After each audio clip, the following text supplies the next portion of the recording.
ఆ కుర్చీని మాట్లాడేది.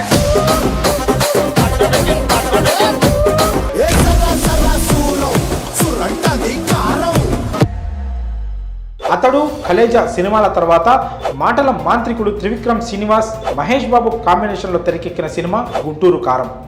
మాస్ యాక్షన్స్తో రూపొందిద్దుకున్న ఈ మూవీ భారీ అంచనాలతో సంక్రాంతి కానుకగా జనవరి 12న థియేటర్లలో విడుదలైంది. ఈ మూవీలో మహేష్ మాస్ లుక్లో దర్శనం ఇవ్వడంతో ఫ్యాన్స్ ఫుల్ ఖుష్ అయ్యారు. గుంటూరు కారం సినిమాకి మొదట మిక్స్డ్ టాక్ వచ్చినప్పటికీ ఆ తర్వాత టాక్ మారింది. దీంతో బాక్సాఫీస్ వద్ద రికార్డు కలెక్షన్స్ సొంతం చేసుకుంది. అయితే ఈ మూవీని థియేటర్లలో మిస్ అయిన వారికి గుడ్ న్యూస్.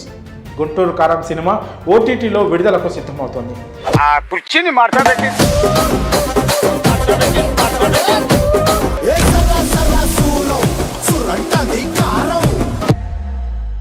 సంక్రాంతి బరిలో దిగిన గుంటూరు కారం బాక్సాఫీస్ వద్ద ఘాటు గట్టిగానే చూపించింది. ఆడియన్స్ నుంచి పాజిటివ్ టాక్ సొంతం చేసుకున్న ఈ సినిమా బ్లాక్ బాస్టర్ హిట్ అందుకుంది.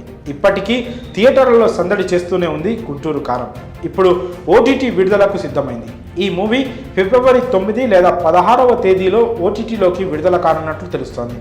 ప్రముఖ ఓటీటీ సంస్థ నెట్ఫ్లిక్స్లో స్ట్రీమింగ్ కానున్నట్లు సమాచారం. అయితే గుంటూరు కారం ఓటీటీ విడుదలపై చిత్ర యూనిట్ అధికారికంగా ప్రకటన ఇవ్వాల్సి ఉంది. శ్రీలీల, మీనాక్షి చౌదరి హీరోయిన్లుగా నటించిన ఈ చిత్రానికి తమన్ సంగీతం అందించిన విషయం తెలిసిందే.